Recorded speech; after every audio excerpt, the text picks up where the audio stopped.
claro, porque ahora sí nos tocó súper larga distancia. Sí, ¿dónde estás? Estoy en Bali, yo vivo en Bali, en Ubud, en Indonesia, y claro, estoy hasta Asia. Wow, wow, por eso es que Ujú. tenemos 12 horas de diferencia o sea, vos estás en el mañana. Exacto, ahorita para mí son las 6 de la mañana del día siguiente de Latinoamérica o Sudamérica, que sería para mí hoy es jueves. Para mí hoy Vos es ya jueves a las 6 de la mañana. es tan confuso para mí el tema de las zonas horarias que todavía no lo entiendo. Pero bueno, me gusta que vos estés en el futuro e igual podamos estar hablando al mismo tiempo.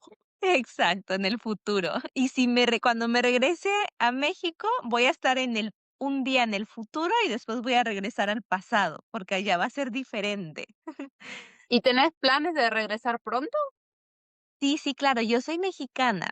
Yo soy mexicana y bueno, yo vivía antes en Playa del Carmen, que es como un lugar muy turístico en México, y hace 2 años yo partí y empecé como a ser nómada digital. Y ya este año me establecí un poquito más en Bali, pero seguramente el próximo año regreso a México a ver a mi familia, porque, claro, la distancia también se extraña mucho como, pues, a nuestra familia. Sí, yo ahí te estuve chusmeando tu Instagram y vi que tú eres psicóloga y que empezaste como en un lugar a trabajar de hombres que estaban como encarcelados o algo así. ¿Querés contarnos un poquito esa historia? Uy, sí, sí, claro. Bueno, pues mucho gusto. Para empezar, de verdad, muchísimas gracias, Noé, por abrir este espacio. Qué maravilla de conocerte y también, pues, de ver toda como este propósito tan lindo que tienes de compartir y darnos este espacio para todas las personas. Y bueno, yo soy Alondra, yo soy psicóloga de profesión y claro, como desde la psicología hay como varios tipos de trabajos que puedes tener y varios enfoques.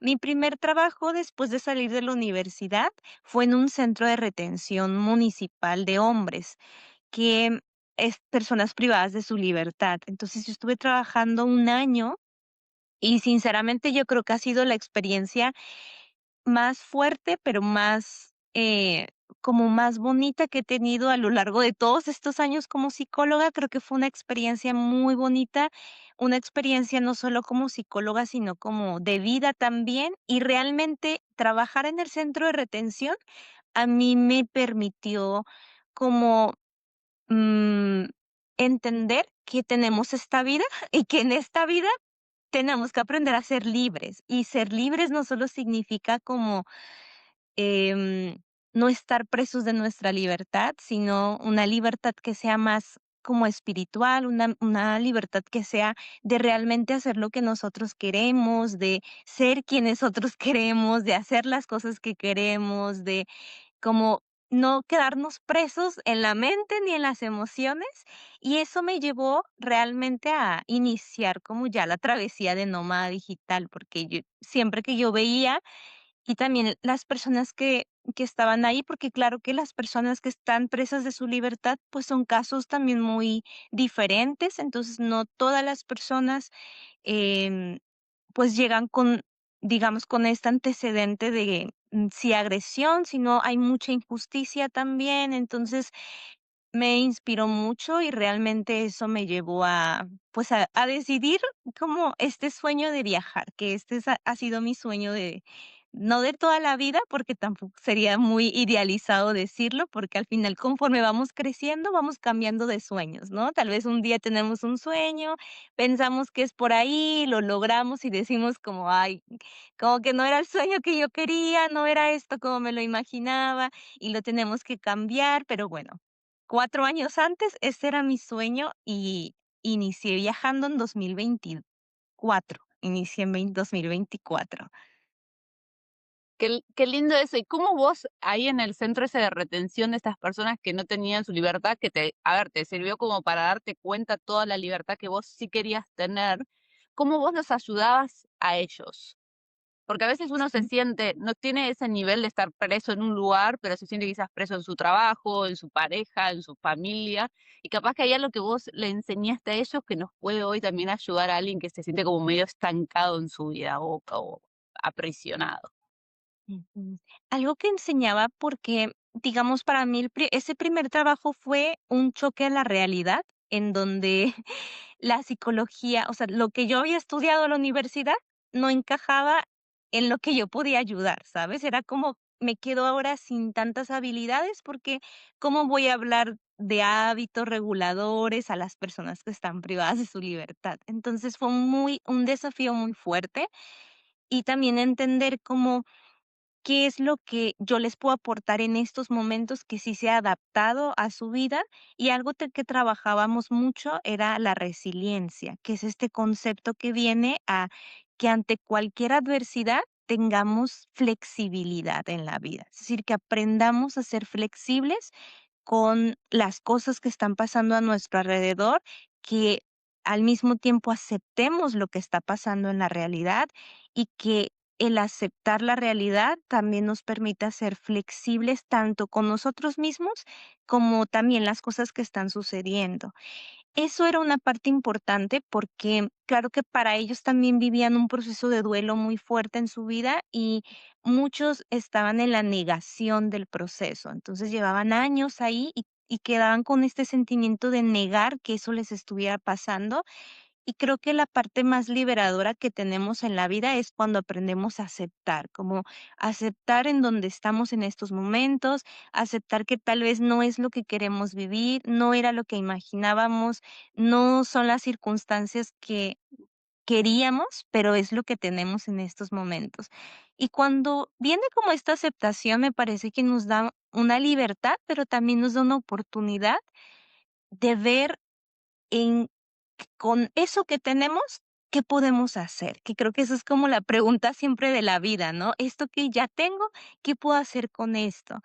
Y trabajábamos eso, y también otra cosa que trabajábamos era mucho como el control emocional, porque en el lugar donde ellos se encuentran, energéticamente, pero no solo energéticamente, sino emocionalmente, hay una carga de enojo y de odio muy fuerte. Entonces, es un estado de peligro en el cual ellos todo el tiempo están. No pueden como dormir tranquilos, todo el tiempo el sistema nervioso está en alerta, son muy reactivos porque nos imaginemos cualquier persona en un lugar pues con muy poquito espacio para nosotros, somos más vulnerables a reaccionar de forma agresiva. Entonces trabajábamos mucho como que ellos primero reconocieran sus emociones, que expresaran el enojo como en la terapia. Usábamos mucho como arte terapia, role plays, como que permitían juegos y no era tanto como una terapia de hablar, porque claro que entre ellos también había como un escudo protector que no se compartían muchas cosas, ¿no? Entonces, era como bastante, las actividades tenían que ser muy anónimas, digamos, para que ellos se sintieran como más cómodos.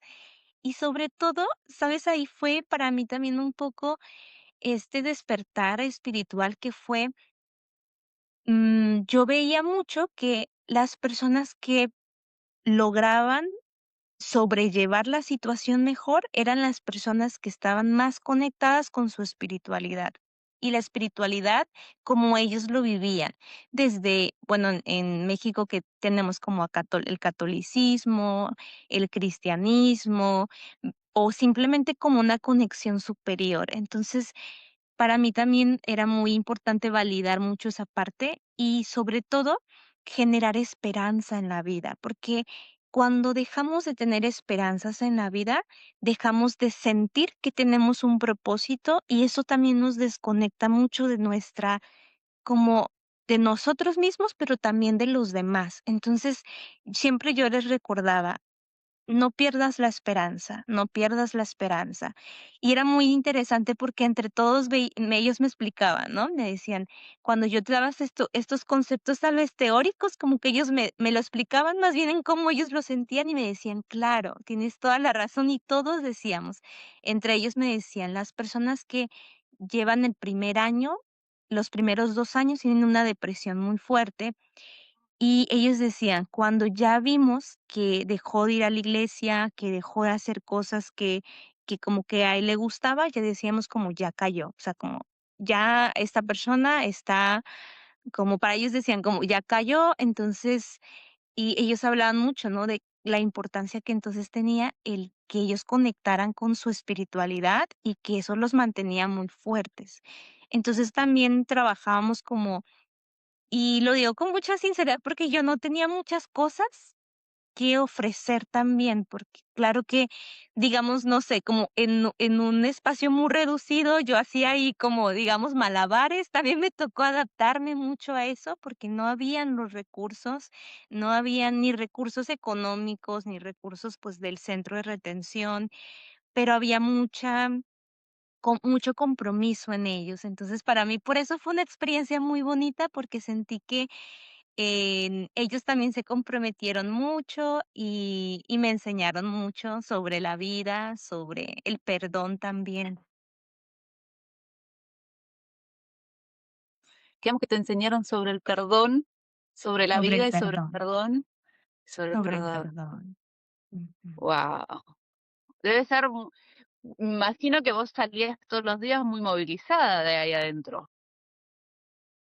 Sí, sobre todo me parece más las fechas como festivas, esos eran los días que más me movían, como Navidad, como 10 de mayo, como pero la realidad es que dentro del centro es como una vida, como no es que sea una vida normal, pero tienen como actividades, digamos, de área común, como que están cierto como un poquito en una escuela, entonces tienen Ah. como horarios, entonces en algunos momentos tienen como clases donde ellos se inscriben en deportes, en como todas las áreas sociales, y cuando hay eventos principales como estos, también les hacen como, digamos, una fiesta, entre ellos se colaboran, las familias llegan, los domingos tienen visita, entonces esa parte como humana, digamos que todavía la tienen y también como esa libertad de que pueden tener estas festividades, no en el tal vez no en el tiempo exacto, con tiempo reducido, con muchas más como restricciones, pero digamos que todavía no se pierden como estas partes importantes. Y creo que donde más me movía eran los días de visita, porque entonces empatizaba como mucho con las personas, con las madres que llegaban, con los hijos, con los niños, y siempre me quedaba pensando mucho como en los niños, ¿no? Para ellos era como voy a visitar a mi papá, a mi tío, a mi hermano, y sin conocer exactamente como en dónde están y el contexto en el que se encuentran, pero al mismo tiempo también nos alegraban como el centro, como los niños siempre nos alegran la vida, nos devuelven mucha vida, entonces también era como muy lindo verlos y sí, eso era como donde, digamos, más me movía. Es muy claro, los niños ayudaban a alegrar el lugar, más allá de quizás la energía de enojo, de rabia y de malestar que tenían las personas, porque vos mencionaste esto, había personas que, bueno, quizás tenían que estar ahí dentro, pero hay muchas injusticias y personas que no tenían por qué estar, pero igual tenían que, se lo tienen que aguantar la injusticia. Cuando vos mencionabas las etapas del proceso de duelo, mencionaste esto de que al principio están como muy enojados y están en la negación y después en la aceptación. ¿Hay algo más en el medio, alguna etapa Ujú. más por la que una persona Sí. transcurre? Hay varias etapas, hay varias autoras que hablan de esto, pero digamos la más famosa que nos enseñó las etapas del duelo, que eso lo podemos ver en cualquier situación que vivamos, ya sea una ruptura de pareja, ya sea una separación de algún vínculo, ya sea la muerte de un familiar, los cambios que tenemos en nuestra vida, es decir, todo el tiempo estamos pasando por duelos, microduelos y macroduelos, pero todo el tiempo estamos pasando con este tipo de duelos.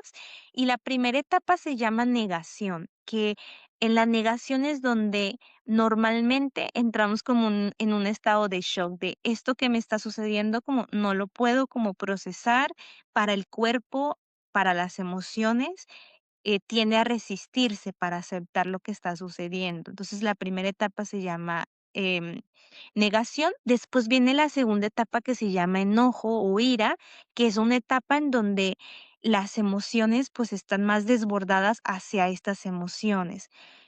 Aquí hago como un paréntesis porque no es que el duelo sea en estas 5 etapas tal cual, de uno 2 3 4 5 sino a veces podemos estar en una etapa, nos brincamos a la quinta, al otro día yo siento que ya acepté, después al tercer día otra vez estoy en negación e ira, después estoy otra vez en negociación, después estoy como el duelo, todos lo vamos a vivir diferente y es válido vivirlo como lo vivamos. Entonces es negación, ira, negociación.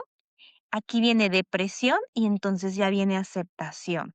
Entonces son como estas 5 etapas. Viene la ira y aquí pasa algo importante que es la negociación. Como seres humanos también siempre buscamos negociar esto que me está pasando. Entonces la negociación puede ser con el otro, ya sea en una ruptura, intento negociar como, lo volvamos a intentar, mejor no lo hagamos, o sea, regresemos, viene como esta parte de cómo negocio. A veces también negociamos con Dios, con la vida, como dame esto, Dios, y yo te voy a dar esto, si haces esto, entonces yo voy a hacer esto. Pero cuando viene la negociación y nos damos cuenta que aunque intentemos negociar, las cosas no están cambiando o no van a cambiar, por eso es que viene la etapa cuarta de la depresión. Entonces, en la depresión viene, digamos, ya este bajón emocional donde pues perdemos todas las fuerzas, pero eso es lo importante y lo interesante, ¿no? Porque es como qué interesante que cuando dejamos de resistirnos, ya viene la aceptación, que es la quinta. Y yo creo que eso nos ha pasado todo el tiempo y en toda la vida, ¿no? Que mientras más nos resistimos a algo y en algún momento perdemos todas las fuerzas y decimos, bueno, ya no voy a estar peleando con este presente, con esto, entonces aprendo a aceptar. Y en la aceptación no es resignación, porque también a veces no queremos aceptarlo, porque no queremos sentir que nos estamos resignando a este presente. Porque claro que está como esta red social donde, no red social, como esta presión social que nos dice como siempre hay que ir para adelante, ¿no? O sea, no te dejes vencer, no te rindas. Pero la aceptación es algo más como me dejo de resistir al presente. Eso es la aceptación. Dejo de resistirme a esto que está pasando y aprendo a ahí donde yo estoy, ver qué puedo tener de toda esta información, de toda esta situación, de esto que me está sucediendo. Y ahora ya se habla de una nueva parte que es de la resignificación, que es lo que trabajamos mucho en terapia, que es esto que te pasó, ¿cómo lo puedes resignificar? ¿Qué puedes hacer de esta experiencia en tu vida que te permita como transformar ese dolor? Porque el dolor también lo puedes transformar en un sentido de vida. El dolor también lo puedes resignificar a esto que me pasó me ayudó a amarme más, a aceptarme, a no darme por vencido, a aprender a ser más flexible en la vida. Entonces, la parte como que vemos mucho, no sé si te ha pasado que has escuchado estas historias que dices, qué resiliente persona, qué fuerte persona, qué bonito, cómo es que pudo salir de eso, hizo algo, hizo una institución, lo convirtió en su propósito, lo movilizó. Es un poquito que es esa resignificación a la vida, ese Wow, dolor tan grande ¿a dónde te puede llevar? wow. La verdad que no conocía la parte 6. O sea, Sí. no conocía la etapa 6 y estoy un poquito confundida, no sé si a las personas que están conectadas le pase lo mismo, entre la negociación y la aceptación está la depresión, o sea, que es el momento que decimos, bueno, ya no puedo hacer más nada con esto y me tiro que pase lo que Dios quiera. ¿En esa etapa la gente se suele quedar mucho tiempo o es algo que viene la aceptación y ya después de la aceptación, si tenés ganas, haces la resignificación? ¿Cuál es la etapa donde la gente suele quedarse más tiempo? ¿Y cómo hace para poder salir o cuánto? O sea, no sé si hay un tiempo determinado para procesar un duelo. Me parece que no, que cada uno lo maneja como puede. Pasa que a veces cuando vemos una persona triste, la empujamos como, dale, ya tenés que superar, que tenemos que superar. Es algo que está mal decir, ¿no? tenés que superar. Vos que sos profesional y sabes del tema, cosa de que dejemos de decirlo también. Contame, por favor. Sí, me encanta. Las etapas que más en donde más nos quedamos, yo diría que son 3, que sería la negación, que es una muy importante. Podemos quedarnos un po La negociación, digamos, puede ser, pero no dura tanto. Más bien me parece que queda más la negación, la ira y, entonces sí, la depresión. En duelo, nosotros, dependiendo como qué tipo de duelo es, va a doler ¿cómo es que vemos que nos duele más un duelo? Dependiendo el vínculo que tenemos con esa persona. Es decir, para alguna persona, por ejemplo, un duelo de una ruptura amorosa, si al mismo tiempo tiene la muerte de su mascota, para alguna persona va a ser la muerte de mi mascota es más importante que esta ruptura, a lo mejor de 20 años de relación, pero fue mi mascota de 2 años, diríamos como: "Te va a doler más esto", y no, a lo mejor el vínculo que yo hice con mi mascota es más fuerte, entonces este duelo va a ser más fuerte para mí. Entonces, depende mucho el vínculo que tengamos. Y lo segundo es que cuando estamos en un proceso de duelo, en terapia no medicamos. O sea, un buen diagnóstico está en un proceso de duelo, es normal que esté en depresión. La depresión puede durar entre 2, 3 meses, 5 meses, es decir, es normal. La muerte de tu madre, la muerte de tu hermano, claro que no va a ser de la noche a la mañana que yo ya me sienta bien. Sin embargo, en este tipo de, digamos, no es un diagnóstico, pero sí se espera que la persona vaya a tener esta sintomatología de depresión, que sería pérdida de ánimo, cansancio, pérdida del sentido de la vida, estar cambios en la alimentación y en el sueño, o duermo mucho o duermo poco, o no como o como mucho, este sentimiento como de tristeza constante. Eso es un duelo en un proceso de duelo normal, no debería medicarse. Sin embargo, porque eso es importante, y no es solamente muchas veces las personas llegan a consulta y dicen: "Es que estoy en este proceso de duelo, estoy llorando todos los días y yo ya no quiero sentirme así". Entonces, Mm. quiero ir a psiquiatría para que me dé un medicamento y me quite ese dolor. Personalmente, yo nunca mando a psiquiatría si tienen un proceso de duelo, a menos que el proceso ya esté interfiriendo en tu vida. Ahí es cuando vemos que este duelo ya se está volviendo un duelo patológico. Este duelo patológico ya entra como en características clínicas donde sí necesitamos un acompañamiento, tal vez psiquiátrico. Es decir, tal vez ahí sí necesitamos ayuda porque a lo mejor es normal que de pronto yo tenga mucho sueño y no quiera ir a trabajar porque estoy muy triste, pero lo sigo haciendo. Ese es un duelo que está en evolución, pero el día que yo dejo de mi trabajo, termino mi relación, ya no puedo salir de casa, ya no puedo dormir bien, ya no como bien, todo el tiempo estoy en estado de alerta, me aislé, ya no salgo de casa, es decir, todo eso que ya interfirió en mi vida, ya estamos hablando de un duelo que se está convirtiendo en patológico y sí o sí necesitamos como una intervención como más multidisciplinaria, digamos.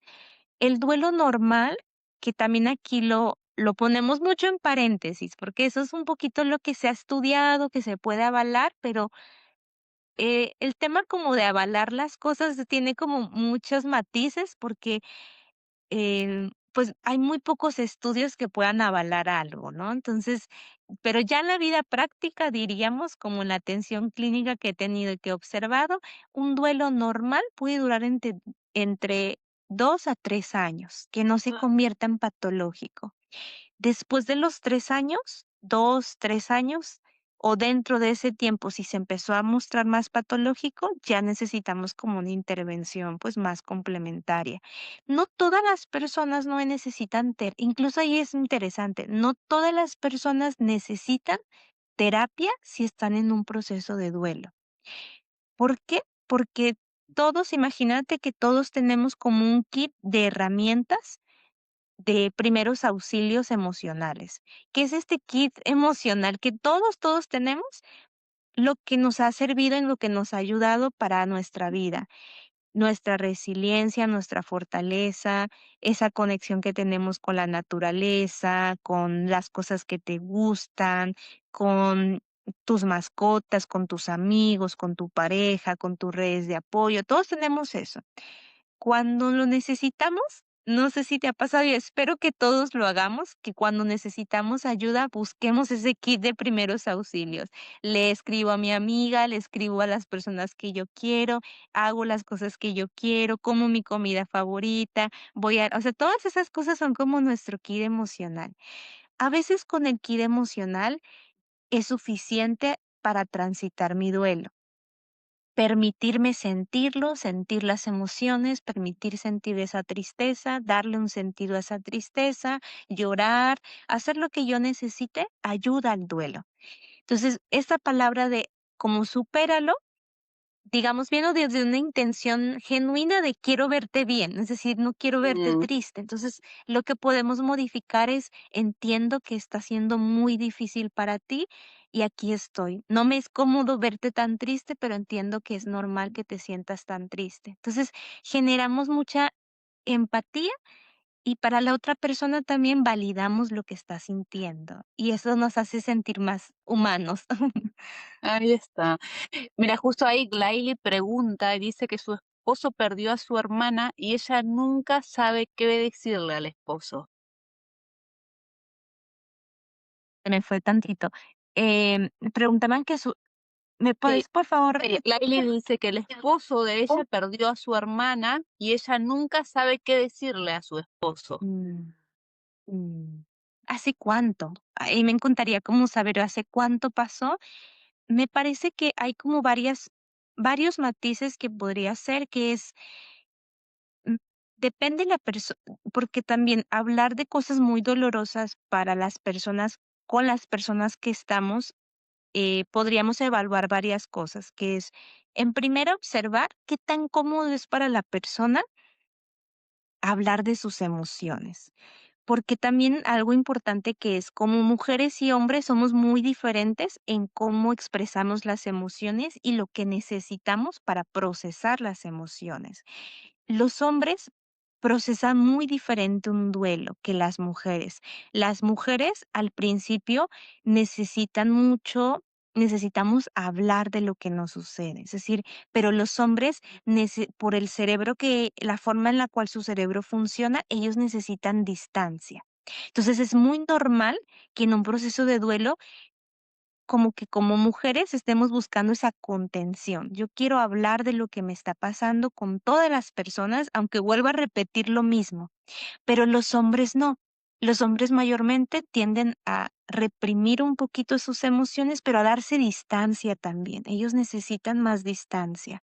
Entonces, primero sería importante observar al otro, es decir, observar cómo mi esposo, mi pareja, transita sus emociones. Él necesita espacio, él necesita tiempo, él cuando está triste o enojado o tiende a hacer más deporte, a ver más fútbol, a hacer como ver un poquito eso.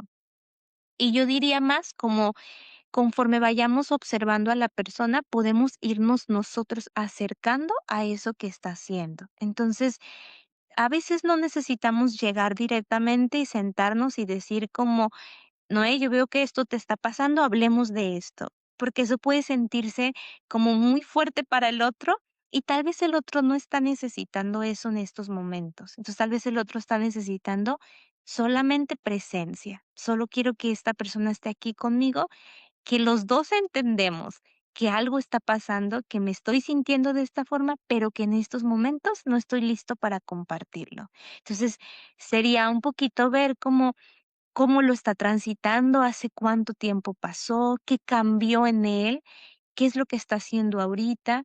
Y a lo mejor como empezar a tener estos actos de amor como pareja, de le preparo su desayuno favorito, como este acto amoroso, ¿no? Que es, aquí estoy, como no se lo estoy diciendo, pero te estoy diciendo que te veo, que te veo, que veo ese dolor, que veo que te está doliendo, pero que, ay, se movió mi luz, pero que aquí estoy. Entonces, esto también nos abre como mucho abanico de muchas cosas, porque creo que como vemos siempre, ¿no? Tenemos que hablar, pero pues no todas las personas hablamos. Entonces, podría ser por ahí también empezar a tener un poquito ese diálogo, a lo mejor como eh, ver qué tanto la otra persona nos permite como hablar de eso que sucedió, a lo mejor preguntarle un poquito más, como anécdotas que le cuente de su historia, de su vida, pero que tengan que ver un poquito con su hermana, para ver. Primero hay que ver cómo está el otro y cómo yo me puedo acercar al otro. Wow, increíble. No sabía eso de que los hombres y las mujeres procesamos el duelo de una forma diferente. Es completamente nuevo para mí y la verdad que es algo, a veces como las mujeres decimos, bueno, si yo hablo, él tiene que hablar y una va y lo llena de preguntas al otro y el otro lo único que se hace es ponerse a jugar a la Play y vos decís, ¿por qué estás jugando a la Play si deberías estar llorando y contándome todo lo que sentís? Pero claro, el hombre procesa distinto. Porque son distintos, o sea, es increíble. La verdad que nos enseñaste algo súper tranquilizador, porque a veces como mujeres vemos que el otro está mal, pero el otro no habla y decimos, si no habla se va a enfermar, se va a estresar, lo va a tener que terminar llevando no sé dónde. Tiene que sacarse todo de adentro, pero con el hombre en realidad no funciona así. Necesita espacio. Y en algún momento él va a hablar o puede ser que Sí, nunca lo haga. esto es lo hermoso, ¿no? Cuando le damos el espacio al otro. No todos los hombres también lo procesan así. Algunos hombres sí les gusta hablar y ellos directamente hablan en cómo se expresan. Es decir, varía mucho, pero digamos estadísticamente eso es como un poco la norma por el cerebro, pero eh, cuando el otro se siente seguro, entonces sí se va a acercar.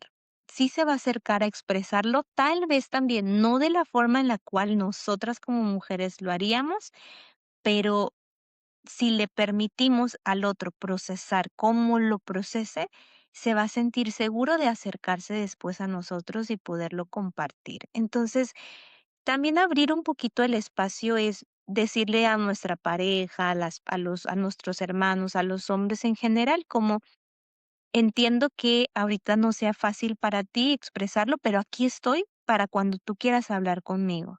Entonces, tampoco es como no decir nada, porque también es al cerrar la puerta, sino la dejo abierta, como los niños, ¿no? Aquí está la puerta abierta, cuando tú quieras entrar, yo voy a estar aquí. Y también puede venir de muchas maneras. A lo mejor a veces, como digo, los hombres no, la mayoría de las veces también es por, no solo es la parte cerebral, sino también la parte como social que se ha enseñado y les ha enseñado a ser así. Entonces, les es muy complicado como empezar una conversación directa de emociones, de decir, como no vamos a sentarnos y quiero hablar de esto. Eso es lo que sí hacemos como mujeres. Esto estoy sintiendo, siéntate y yo te quiero decir que siento y esto. Los hombres lo pueden hacer más sutil, como te cuento esto, pero no es esto, pero aquí estoy, como que abro la apertura, como, okey, ahí estamos ya empezando a hablar de esto, ¿no? Entonces, em, claro que lo llegan a hacer, y también ahí como mayormente las mujeres, por ejemplo, en duelos de rupturas amorosas, es muy interesante porque como mujeres hay como 2 partes, que es cuando hay una ruptura, la parte emocional de nuestro cerebro y también nuestras hormonas va a intentar darle una claridad, nos va a intentar ayudar a tener una claridad más grande en el momento. Entonces, vamos por eso queremos procesar toda la información, como necesito saber esto y pasó esto y ahora ya hilé eso que pasó antes y yo creo que eso tiene sentido ahorita porque y así es la memoria en las mujeres. Necesitamos hablar, eso es importante, necesitamos hacerlo. Los hombres van a tener como esta distancia porque ellos son más, su cerebro es un poco más objetivo, entonces el cerebro del hombre quiere ver la situación de fuera y por eso se distancia. Y pasa algo importante que es, a veces las mujeres en los primeros meses ya vivieron todas sus etapas de duelo, ya entré en la depresión y ya hasta estoy en la aceptación. Y el hombre todos esos 5 meses estuvo en negación, como o bloqueo, incluso que ni entró a ninguna etapa de duelo. Oh, Y por eso muchas veces es que el hombre de pronto busca una reconciliación a los meses después, pero para las mujeres ya vivieron todo su proceso de duelo y es como, ya listo, yo ya estoy en la aceptación, o sea, no me vengas otra ahorita si yo ya pasé toda la depresión, ¿no? Y para los hombres es como, tal vez les pasó 5 o 6 meses después, como que entendieron lo que había sucedido. Entonces, a veces me ha pasado mucho que en consulta me pasa eso, que es como, están en consulta, ya estamos casi por terminar el proceso y es como, y apareció y me dijo que regresemos. Y es como, yo ya salí de esto. pero, ¿tú crees que esto de que la mujer habla, de que hablamos, nos ayuda a ir pasando las etapas más rápido? Sí, y por eso las pasamos más rápido, ¿no? Y porque lo hablamos. Eso es lo que hace que el duelo en las mujeres lo transitemos mejor y más rápido, porque cuando queremos este kit emocional que les decía, pedimos ayuda. La mujer pide ayuda. Y también es un tema muy social porque es bien visto que la mujer pida ayuda, pero no es bien visto si el hombre pide ayuda. Entonces, para ellos eso les dificulta mucho más el decir: "Me siento mal y necesito ayuda. No la estoy pasando bien". También pasa que depende el duelo que estén viviendo los hombres, pero como este instinto protector, pero también muy social que se les ha enseñado, que es yo tengo que proteger. Entonces, eso hace muchas veces que ellos sientan que ellos no pueden como mostrarse vulnerables y sobre todo si están viendo que su pareja está siendo muy vulnerable. Entonces, también eso hace que emocionalmente ellos repriman más sus emociones. Mm, Muy diferente es cuando los hombres tienen una red de apoyo también donde puedan expresarlo, pero no es muy común que entre hombres hablen de sus emociones. Entonces, eso hace que se complique su proceso de duelo. De hecho, en estadísticas, la estadística de suicidios es más alta en hombres que en mujeres. Intentos suicidios es más alto en mujeres, pero el suicidio consumado es más alto en hombres, porque los hombres, digamos, no piden esta ayuda, no tienen la confianza y no se nos ha enseñado culturalmente también a saber cómo ayudar a los hombres. Y eso es lo que muchas veces como ya en el centro de retención a mí me permitió entender mucho más, porque todos son hombres. Entonces yo tenía que aprender cómo funcionan los hombres, cómo yo puedo entrar como a su casa emocional sin que ellos sientan que estoy como entrando como agresivamente, cómo yo puedo ayudarles. Y como decía, en temas como en mujeres, cuando yo hago cosas grupales, literal, yo digo una pregunta y todas nos sentimos como muy cómodas a decir esa respuesta. Pero en los hombres hago esa dinámica, todo silencio. Nadie dice nada. Entonces todo tiene que ser anónimo en ellos para que entonces sí se sientan en confianza. Pero es un tema también muy cultural, muy de roles de género que nos han enseñado, que así debe de ser, ¿no? Wow. Te levanto las manitos. Ahí Juli dice, ella lleva 20 años sin hablar del duelo con su hermano. Nunca hablaron de la pérdida de su mamá, pero ahora tiene la necesidad de hablarlo con él, pero no sabe cómo empezar esa charla con el hermano. Mm. Aquí vendría algo importante que lo pondría primero en terapia, que es, esta necesidad viene, ¿de dónde viene la necesidad? Primero, como entendamos, muchas veces queremos, o sea, no siempre hablar con la persona directamente nos va a llevar a esa conclusión del duelo que queremos. ¿Por qué razón? Porque primero importante es hacernos cargo primero de dónde viene ese deseo de yo quiero hablar con mi hermano o con mi pareja o con esta persona. Si viene de un deseo mío, es una necesidad mía. Entonces, en procesos de terapia, por ejemplo, cuando hacemos sanación de mamá, de papá, de algún vínculo, no necesariamente tenemos que invitar a papá, mamá a esa conversación. Yo lo puedo hacer en roles que hacemos como en terapia, o simplemente como yo darle un lugar a eso que yo quiero decir. Porque pueden pasar 2 cosas, que es que yo siento la necesidad de que yo quiero procesar mi duelo ahora hablándolo con mi hermano, pero si mi hermano no me ha dado señales de que él está en ese proceso, que él quiere hablar conmigo o que realmente como que está la puerta abierta, digamos así, pueden pasar 2 cosas, que es yo voy y me hago cargo de esa emoción y digo, o sea, yo quiero y voy a hacer esa conversación y la hago.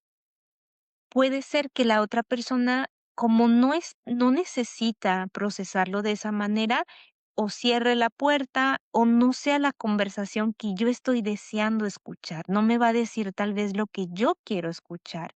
Y entonces puede ser muy contradictorio a mi propio proceso, porque entonces tal vez yo me sienta invalidada, tal vez yo sienta que, me está afectando más a mí, porque no puedo tener esta conversación con él. Entonces, yo invitaría mucho que primero observemos de dónde viene este deseo. Y segundo, cómo puede beneficiarme o beneficiarnos hablar de esto. Si realmente nos puede beneficiar en estos momentos. Y lo tercero, yo sí invitaría mucho que podamos iniciar como un proceso de terapia en donde yo me pueda como sentir entender más bien por qué viene este deseo y también qué ha pasado en estos 20 años que tampoco me permitió tener esta conversación con él, cómo él lo vivió. Y también el tercero es, a veces no necesariamente, como reitero esto de voy a hablar del duelo, como literal sentarme y quiero esa conversación con él. Si no puedo empezar la invitación como recuerdos y ver cómo la otra persona reacciona. Es decir, oye hermano, me pasó esto, o en el cumpleaños de mi mamá, o ahorita que pasó 10 de mayo en México. Oye, te envío una foto de mamá y digo, mira, mira hermano, ¿cómo recuerdas este momento que fuimos a hacer esto? Y tal vez el proceso de duelo no está en que yo no hablo, sino no, más bien, el proceso está en quiero volver a retomar el tema de mamá y tal vez empezarlo a hacer desde otra mirada, es decir, desde otro lugar. Y puedo empezar a ver cómo el otro reacciona, cómo yo me siento también de compartir esto con mi hermano. Abrir a veces la conversación no es solamente, no es directamente, a veces es en eso. Te envío una foto de mamá, recuerdo esto y te lo comparto. Y entonces podemos colocar a mamá otra vez en la comunicación y vamos viendo cómo nos vamos sintiendo ambos. Wow, wow. Tú me acabas de nos diste una clase de duelo y me acabo de entender por qué Mike, mi esposo, me dice, no es, yo proceso las cosas tarde, yo necesito silencio. Vos reaccionás, pero yo necesito un par de horas. Y al principio la relación me costaba mucho por esto de, no, que hay que resolver, que hay que hablar, bla, bla, bla. Ahora es como, okey, está en silencio, está procesando, uso ese tiempo para hacer otra cosa. O sea, no trato de forzarlo, pero, ¿ves? Todas estas cosas son increíbles porque a veces una como mujer no entiende al hombre que tiene al lado y piensa, bueno, este es especial, tarda es lento para procesar, y uno piensa mal a veces de tu hombre, pero en realidad, en general, la mayoría son así, tardan un poquito más en expresar sus emociones, en entender. Esto, me encantó esto que dijiste, la mujer ya está en la aceptación y ya está hermosa para encontrar a alguien más, y el tipo estaba bloqueado y ni siquiera se dio cuenta que la relación había terminado. O sea, es increíble cómo funcionan los hombres y cuánto tenemos que aprender para no pensar el mío no sirve y me voy a buscar a otro, sino tengo que tenerle paciencia al mío porque está siendo hombre, no puede ser diferente, y puedo crear una buena relación con él. Es increíble todo lo que nos enseñas. La verdad, es una masterclass. De Muchas de gracias. verdad, de Y me encanta verdad. esa parte como dices, ¿no? De, este no funciona. ¿Y sabes qué nos va pasando? Que vamos con otro hombre y va a ser exactamente igual. Entonces va a ser como, ya cambié y es igual. Entonces, porque es algo un poco más Las de mujeres ellos, decimos, cerebral. todos los hombres son iguales. Claro. pero porque en En realidad al no sabemos cómo son. Sí, es que no sabemos cómo son, y es que es muy difícil también, porque cerebralmente en cómo procesamos la información es muy diferente y entonces es cómo, o sea, cómo yo puedo empatizar con algo que no sé cómo es. Entonces ni ellos pueden entender también cómo somos hormonalmente y cómo es nuestro ciclo y cómo se siente también ser emocionales. Y también nosotros es como, ¿cómo es eso que solo proceso 3 cosas puedo procesar a máximo 3 cosas en el cerebro del hombre? Porque es, como la parte del óvulo tenemos como estos 2 óvulos, como el lado, digamos, racional y emocional. Las mujeres estamos más en la tendencia emocional, ¿por qué razón? Porque el cuerpo, independientemente si decidimos o no ser madres, pero el cuerpo está diseñado para crear una vida. Entonces, la parte emocional tiene que estar activa todo el tiempo, porque si no tenemos la parte emocional, no podemos literal maternar. Es decir, cuando maternamos, estos instintos se abren y entonces yo no sé cómo, pero yo entiendo a este ser humano que no habla, que no, pero yo entiendo, estoy muy reactiva. Esa parte emocional nos permite maternar, nos permite crear una vida. Y el cerebro tiene que ser emocional para entender al otro que no me va a hablar. Entonces, esa parte que es, no me va a hablar ese bebé, yo tengo que ser o sea, tengo que ver muy bien su estado emocional, todo, todo, todo. Entonces, el cerebro está diseñado para ser un detective de todas las cosas que puedan estar pasando.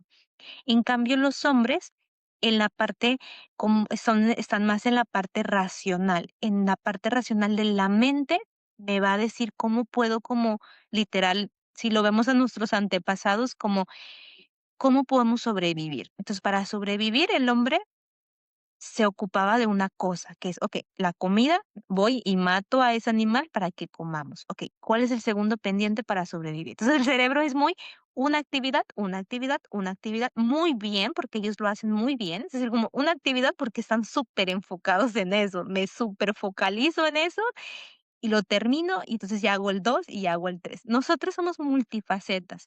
Puedo estar haciendo todas cosas al mismo tiempo y funciono. Funciono muy bien haciendo muchas cosas. Entonces es como una psicoeducación de ambas partes, de tanto mujeres como vamos a entender cómo funciona el cerebro del hombre para entonces sí mejorar mi comunicación de pareja, para entonces darme cuenta, yo necesito este espacio para hablar, ok, hago journaling, le hablo a mi amiga, me mando notas de voz, me voy a bailar, eh, me hablo en el espejo, escribo, es decir, como, ¿qué puedo hacer yo en eso que él necesita a esa distancia? Pero también los hombres necesitan comprender cómo funcionan las mujeres para que ellos puedan comunicar también. Es decir, esa parte que me encanta que tu esposo te decía, necesito tiempo. Eso también al estado de sobrevivencia de la mujer nos da tranquilidad también de, okey, no es que vamos a terminar porque él se distanció y se fue y ya no me está hablando, sino él necesita un espacio y por eso me lo está comunicando. Entonces, los hombres también necesitan entender, si yo me voy y me aparto, o sea, va a ser un problema después, claro, porque no comuniqué nada. Entonces, sí no estoy entendiendo también cómo funciona la mujer. Entonces, la mujer necesita hablar y si yo le doy el silencio, pues claro que va a ser un problema después. Entonces, ¿cómo encontrar ese balance? Tiene que ver un poco en eso, de expresar también, necesito este espacio, pero en unas horas lo podemos hablar y te amo. Es decir, listo, eso como mujeres nos va a dar mucha seguridad y sí abre como ese balance entre ambas partes. Es exactamente eso, porque él al principio no me decía, y él esperaba que yo me dé cuenta porque él tenía la cara de póker que estaba ocupado haciendo algo. Yo le decía, decime, decime, Noé, necesito una hora para mí. No, decime, vos me decís, mi cabeza deja de pensar que hice algo malo, porque viste que las mujeres nos Ujú. culpamos mucho por detrás, y ahí Mike se está riendo, mi esposo. Entonces, cuando él empezó a decirme: "Oh, ¿necesitas tiempo? Chao, me voy", me empiezo a hablar con alguien, hago un vivo, hago cualquier cosa porque sé que no hay nada conmigo. ¿entendés? Ujú. Entonces ya ahí me puedo sentir libre de que, bueno, le están pasando cosas, es un ser humano con cosas, pero cuando el hombre no comunica, ahí se complican las cosas, porque, saben, las mujeres tenemos la capacidad de entender a un bebé, pero uno ve a un hombre todo lleno de pelo y demás, vos decís, no, es un hombre, tiene que comunicar. Entonces, de los 2 Claro. lados tenés. Exactamente, de los 2 lados tenemos que aprender a comunicar y encontrar ese balance también. Y también esto es un poquito más personalizado, diríamos, en cada relación de pareja va a funcionar un tipo de comunicación. En otra con mi otra pareja a lo mejor me funcionaba hacer esto, pero ya entré en una nueva relación y también tenemos que aprender a hacer esta parte flexibles de cómo puedo mejorar la comunicación con esta persona, que también es una persona muy diferente, que procesa diferente, que siente diferente, que necesita cosas diferentes también. Entonces, como abrir un poquito como ese espacio a qué tú necesitas, qué es lo que yo necesito para no sentir y cómo encontrar ese balance. Y ese balance em, es la parte como más complicada de las relaciones, en donde tengo que saber qué es lo que yo quiero, qué es lo que el otro quiere, y entonces, pero no quedarme en qué yo quiero solamente, ni el que él quiere, sino cómo los 2 podemos como mejorar ese balance, que ambos nos sintamos como cómodos. Y entonces, Alondra, si por ejemplo hay una persona ahora que va a tener una primer cita y por ejemplo, no sé, está en sus 32, 33 y es muy importante para ella tener hijos. En realidad esa pregunta no debería existir, existiría como ¿cómo me comunico contigo? ¿Cómo comunicas conmigo para poder después en las próximas citas comunicarnos mejor? ¿Qué es lo que una persona tendría que hacer en una primera cita para que diga, me estoy comunicando, el otro me entiende y yo lo entiendo? Aunque capaz que si sale con una de estas preguntas, la persona se vaya corriendo y diga, oh, wow, esta persona realmente quiere comunicarse y quiere entenderme. ¿Qué es lo que podría hacer una persona en una primera salida? Uy, me parece una antes, sí sería muy importante como ahí les dejo como este ejercicio, que es, en una hoja vamos a escribir cuáles son mis negociables y cuáles son mis no negociables en una relación de pareja. ¿Qué es esto negociable? Que es, a lo mejor para mí es muy importante que mi pareja le gusta hacer ejercicio porque a mí me encanta hacer ejercicio, pero no necesariamente que haga el mismo ejercicio que yo, que vaya conmigo a ese deporte. Eso es un poco negociable. Sí es importante, pero no me incomodaría que no lo hagamos exactamente igual. Pero mi no negociable puede ser, por ejemplo, una adicción, porque a lo mejor en mi historia familiar yo tuve como problemas con mis papás por adicciones y mi no negociable es que haya una adicción en mi pareja. Mi no negociable es la violencia física, la violencia verbal, la violencia emocional. Mi no negociable incluso puede ser la religión. Es muy importante em, que la persona con la que yo estoy tenga estos ideales o tenga estos valores.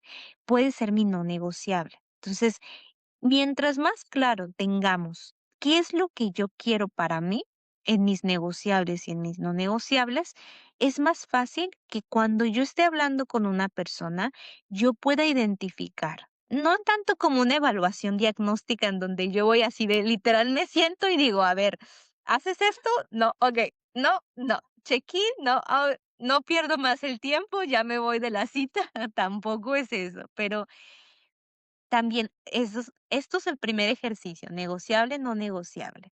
El segundo, ¿qué deseo a largo plazo en una relación? ¿En qué estado estoy? ¿Estoy en un estado en el cual yo estoy buscando maternar? Sí estoy buscando eso. O estoy buscando únicamente, estoy transitando, no sé si quiero una relación estable en estos momentos, está bien. Es decir, si es un ejercicio más que con el otro, tiene que ver con nosotras mismas. ¿Por qué razón? Porque si yo no tengo esto claro y yo voy a esta cita y este hombre me encanta o esta mujer me encanta porque está divina y está guapísimo, pero no coincidimos, no coincide nada de lo que yo quiero a largo plazo, mis negociables y mis no negociables, cómo me visualizo en una relación y solamente me quedo con la atracción física, entonces digo, ignoro para mí en mi mente todo eso que sí es importante para mí, claro que después va a haber un problema porque esta persona no ha cambiado eso que yo quiero, que yo estoy buscando. Pero la pregunta muchas veces es, ¿qué tan claro tuvimos nosotros primero qué era lo que queríamos? Y lo segundo, ¿qué es lo que el otro ya nos había dicho que no quería también? Entonces, en este tipo de conversaciones no es tanto con el otro, sino con nosotros mismos. Desde, hay una autora que es como muy, ay, no recuerdo cómo se llama ahorita, se llama María, pero es una doctora que es muy como famosa, no sé si alguna vez leyeron el libro de Tu persona vitamina, que es como esta autora, es una doctora, pero, ay, olvidé, seguramente ahorita vendrá el nombre exacto, pero ella nos dice algo muy interesante, que es justamente hacer este ejercicio de qué quiero para largo plazo, qué es lo que yo deseo, y también ella nos da este ejercicio que dice, idealmente es mejor no tener un vínculo sexual entre los primeros 4 meses. Estos primeros 4 meses, sí, entonces, estos primeros 4 meses, muchas veces, no es una primera cita, ¿no? Porque también una primera cita puede ser muy, a veces lo vemos muy literal, a veces es como, si no es esto, entonces no, no coincidimos. Y le quiero preguntar directamente si quiere una relación estable conmigo y si nos vamos a tener hijos. Sin embargo, es como si lo vemos ahora desde fuera. Imagínate tú llegar a la cita y que entonces no conoces a la persona y la persona te dice, sí, te dice como, oye, yo quiero ser papá, entonces, ¿vas a ser la mamá de mis hijos o no? Entonces puede ser para nosotras, no lo sé. No es Claro. un sí o es un no, pero no lo sé. Necesitamos tiempo para conocernos, ver cómo nos sentimos, observar cómo nos vemos, ver con el tiempo. Y esa es la parte importante. Por eso dice, 4 meses en donde no haya un vínculo sexual para que podamos observar a distancia, sin tantas emociones, cómo es la otra persona. Y entonces, en esa distancia emocional, mi cerebro no generó ese vínculo tan grande que entonces sí puedo ver a distancia esas cosas como banderitas rojas, banderitas verdes, mi negociable, mi no negociable, no me pierdo en la parte emocional. Porque si tengo el vínculo sexual, entonces como mujeres también vamos a tener más este vínculo y esta atracción. Entonces va a ser muy difícil que después terminemos la relación si vemos que no coincidimos en muchos valores, en mis negociables y en mis no negociables. De hecho, se ha estudiado que no nos debemos casar si estamos enamorados. Eso es Eh, verdad, eso es Sí, verdad. Te digo no por qué, debemos. es verdad. Adelante, Nay. Te digo porque nosotros con Mike nos casamos, éramos solo amigos y nos casamos porque yo le pedí un favor para resolver mi situación acá. Y nos casamos, ¿no es cierto? Pero no nos conocíamos. Nosotros, incluso yo le dije, amor, cuando, ni siquiera le dije amor, era Mike, cuando nos casemos te doy la mano así, un shake, y listo, y estamos casados. Y ahí empezó, pero no estábamos, a ver, claramente nos atraíamos como amigos, nos llevábamos muy bien, pero no había un enamoramiento. El enamoramiento se fue creando, el amor se fue creando con el paso del tiempo.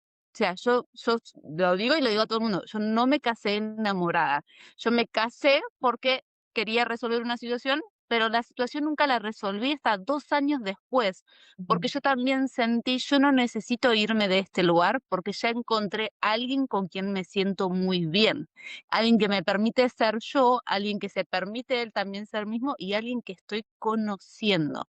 Pero ese chiste de enamorarse y demás y de creer que todo es lindo, rosa y esas cosas, Creo que es un gran error casarse de esa forma, porque después las personas van cambiando y te van mostrando quiénes realmente son. Por suerte, yo tuve la gran suerte, gracias a Dios, de que el hombre con el que decidí casarme, y él también decidió casarse conmigo, creamos una relación de amistad también muy, pero muy linda. Entonces nos Ujú. fuimos conociendo y creciendo juntos, y seguimos creciendo juntos, pero no hubo ese enamoramiento del principio que todo el mundo le dice, oh, sí, qué sé yo, y que es todo rositas y demás, no hubo. No hubo. Pero sí estoy feliz con la relación que tengo ahora, que creo que es Para mucho más sana y más adulta también. eso, más adulta y más real también, en donde yo puedo ver al otro en todos sus matices y él también me puede ver en todos mis matices, porque la parte del enamoramiento le llamamos el secuestro del cerebro, es decir, no pensamos, estamos enamorados, no pensamos, estamos en la parte emocional, donde siento y las emociones son cambiantes. Yo siempre les digo a mis pacientes como, o a las personas en general, que es no tomemos decisiones con las emociones, porque las emociones solamente tardan en el cuerpo 15 segundos. Si estoy tan enojada, por 15 segundos, si sentimos el enojo, van a ser por 15 segundos. No, perdón, 45 segundos, casi un minuto. Cuando dejo ¿qué pasa? Es decir, viene una emoción, yo la siento por 45 segundos corporalmente, biológicamente. Ya lo que queda es el pensamiento, cómo yo viví esa emoción, eso ya es un poco mental, que eso ya lo trabajamos un poquito más, pero es la emoción es algo que nos pasa todo el tiempo. Entonces, tomar decisiones desde emociones, bloqueamos la parte racional del cerebro. Entonces, ¿qué pasa con estos vínculos en donde yo estoy sintiendo que también es una forma, pues, que vemos y que nos han enseñado? Disney, las películas que decimos: "Guau, que el príncipe llegó y enamoradísima, y como que yo lloré en el altar, y entonces mi vida fue maravillosa porque me casé". Es decir, como nos venden este ideal, ¿y qué sucede? No, que cuando ya estamos en la vida real decimos: "Es que ya no estoy enamorada". Después de los 2 años, se ha estudiado, después de 2 años el enamoramiento tarda máximo 2 años. Después de eso ya es muy imposible que sintamos ese mismo como secuestro del cerebro y también como un montón de hormonas y emociones que sentimos hacia la otra persona. Después de los 2 años, ya empieza el proceso del verdadero amor, que es el amor, que es en donde ya no estoy enamorada, sino elijo estar contigo. Y eso ya viene como en un amor maduro, de veo todos tus matices, pero elijo elegirte todos los días con esos matices. Y eso solo lo hace, pues, ver realmente la persona con la cual yo estoy, con todos sus matices también, pero eso lleva tiempo, 2 años después. Entonces, claro que cuando digo esto es como no, o sea, 4 meses sin actividad sexual, 2 años tengo que para tomar una decisión, no, pues ya, pero a largo plazo, las relaciones que son más estables y que llevan como una mejor comunicación, la mayoría de las veces llevan ese proceso así, es decir, o fueron muy buenos amigos o el proceso fue más lento. Y también algo importante que es que el amor saludable es balance, es paz, es eso, es tranquilidad. No es este show emocional que nos han enseñado de que lo veo y que, wow, o sea, yo siento todo estas, esas emociones, pero digamos que el amor es tranquilidad. Ese es un buen indicador. No siento ese matiz con mi pareja, pero me da paz, me da seguridad, me da tranquilidad. Es un muy buen indicador. Incluso como esta doctora nos dice, si la persona con la que estamos no nos hace sentir eso, pero me da seguridad, me da tranquilidad, si estamos alineados a lo que yo quiero, a lo que yo imagino para mí, lo que él desea, nuestros valores, ella dice, yo apostaría más por esa relación que por la otra relación que emocionalmente me desbordo, pero que no tenemos muchas cosas en común. Ah. Ujú. Guau. Y hoy vos, porque decís esto de los 4 meses y de los 2 años, es toda una lograr conseguir una persona. la gente que te consulta y demás, ¿cómo hace para acelerar ese tiempo? Te preguntan, bueno, pero yo quiero acelerar y me terminé, no sé, acostando con esa persona en la primera cita y ahora estoy enamorada y tengo las mariposas en la panza. A mí en lo particular me dio mariposa, pero él también en un momento dijo, la persona que no me da mariposas me da paz. Y yo siempre me quedé con eso. Y yo a veces lo veo en la película y digo, "Ah, a mí me gustaría las maripositas", pero después digo, no, prefiero la paz, o sea, estoy tranquila con eso. Pero para una persona que hoy que se mueve todo tan rápido, las personas tenemos como poquita paciencia.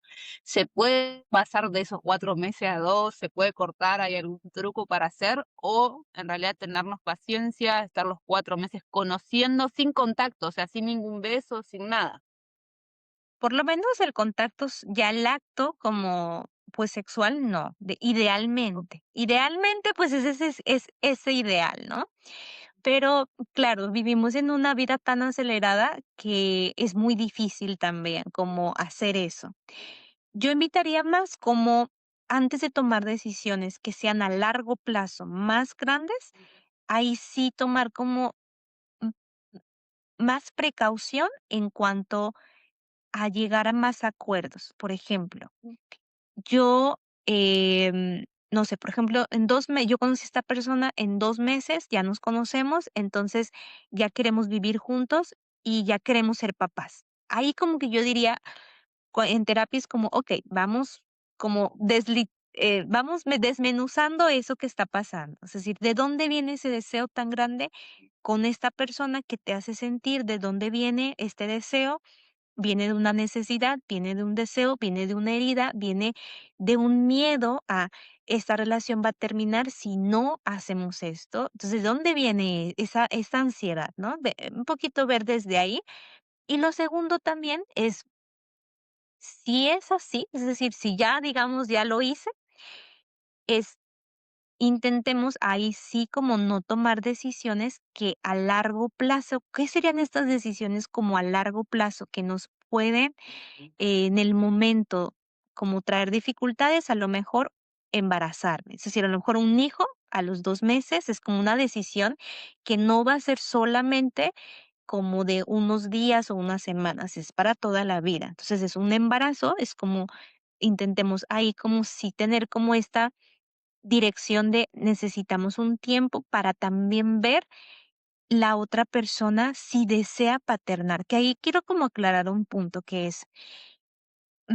es muy diferente el yo quiero tener un hijo a deseo paternar.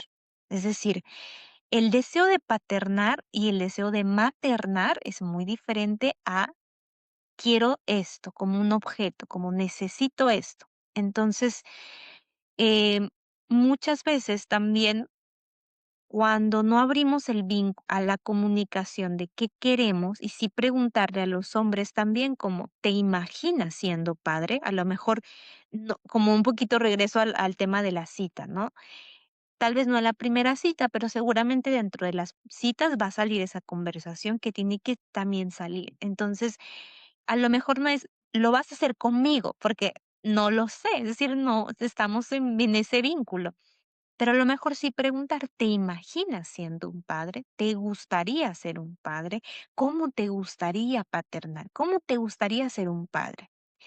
Porque muchas veces como eh, si este vínculo es, o sea, sí, pero en realidad nunca he pensado en eso, o no, yo no quiero tener, yo no me imagino siendo un papá, yo no quiero paternar, o no, ni siquiera lo he pensado, no lo sé, no estoy listo.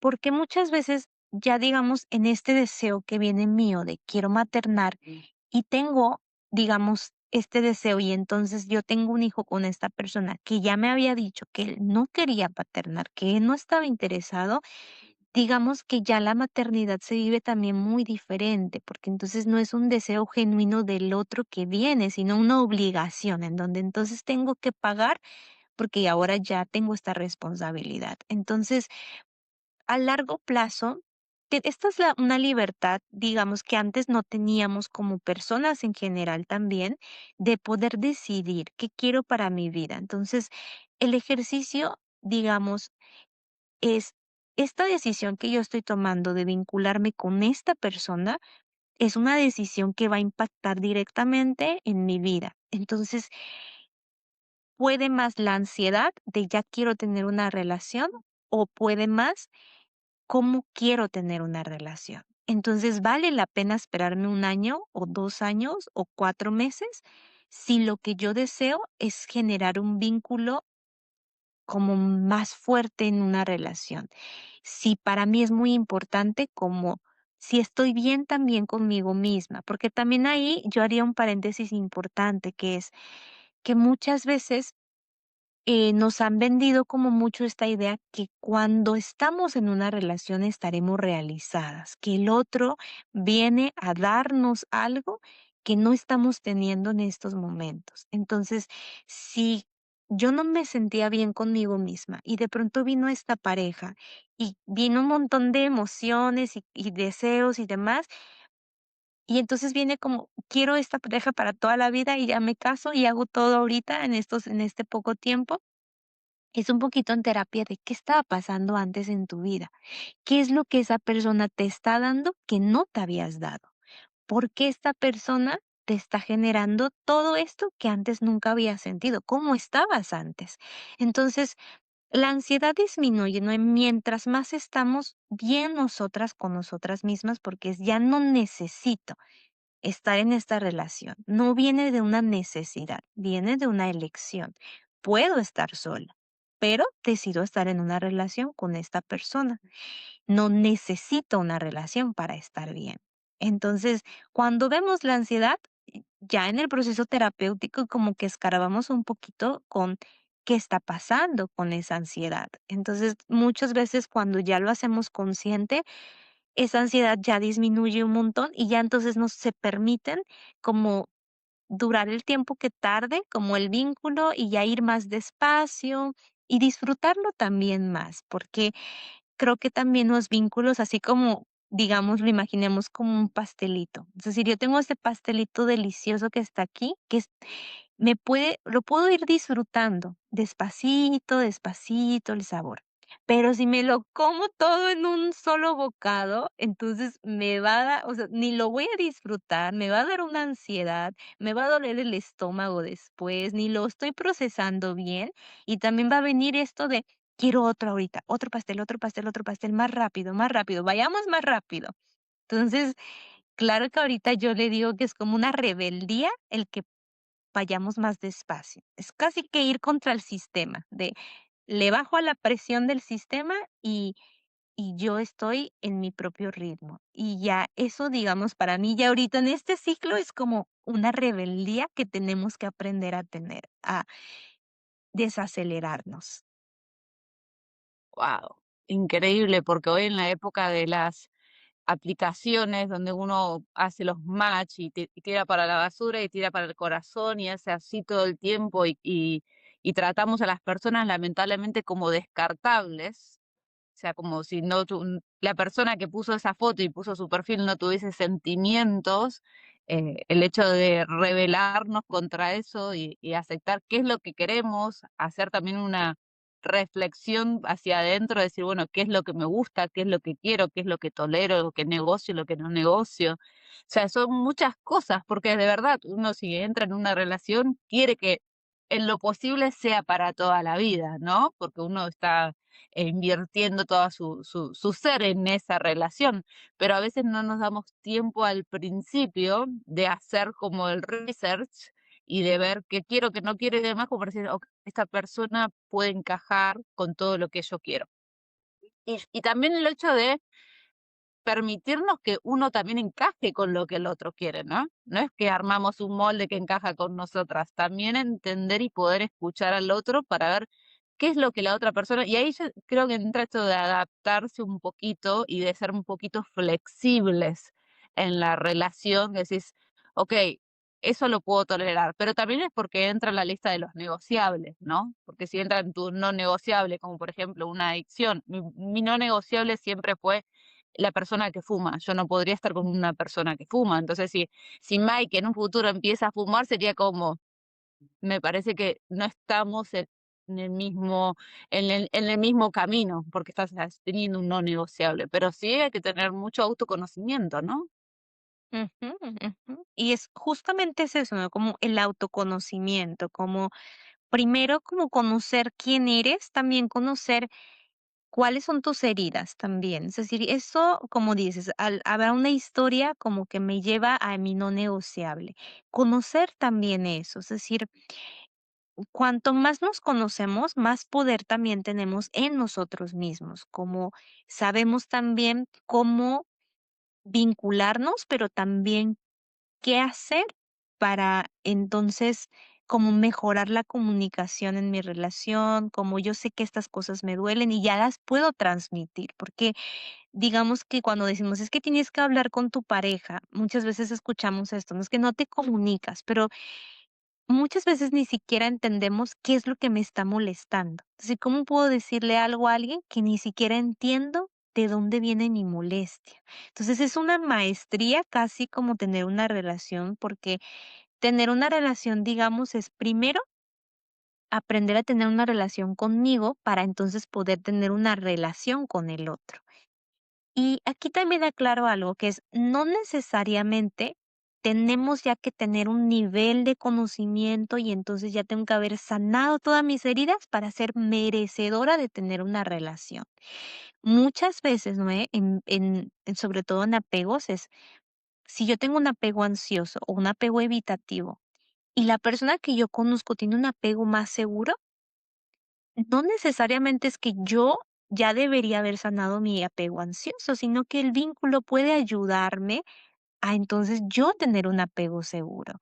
Entonces no es porque a veces como que escucho mucho esto que me ha pasado y que también como que le escuchaba mucho como en mis consultantes que es que viene esta persona que se ve tan sana y yo conozco que todos mis monstruos internos y yo digo, no estoy lista para una relación. Y también es, pero ¿por qué razón? Es decir, ¿cómo está ahí nuestro merecimiento? ¿Por qué no nos sentiríamos merecedoras de tener un vínculo sano? ¿Por qué no darnos la oportunidad? Porque digamos que eso es lo bonito en una relación, que es el otro me enseña cosas que yo no sabía en mí y yo le enseño cosas que no sabía. Entonces nos vamos vinculando, pero desde una relación también sana, en donde eso que yo nunca tuve, ¿cómo yo voy a o sea, es decir, como si yo nunca tuve una comunicación sana con mis papás y cómo yo los veía, claro que hacer algo muy es decir, hacer algo ya y ahora yo quiero tener esa comunicación con mi pareja, pero yo nunca la he tenido, yo nunca sé cómo es esa comunicación, pero tal vez mi pareja sí lo sabe. Entonces, es como permitirme también como comunicarme diferente, esta persona también, en los vínculos, por eso es que es tan importante, porque una persona o puede ser como tu brincolín de que te soporte, que te ayude y te levante, o puede ser también una relación que te va a lo profundo también. Entonces, no necesariamente es que debemos ya como estar perfectas para ser merecedoras de un amor saludable y sano, pero también está esta parte que es tomar nuestra responsabilidad de nuestro autoconocimiento, eso que a mí me genera, me hago cargo de esas emociones y es como ese proceso. Es increíble.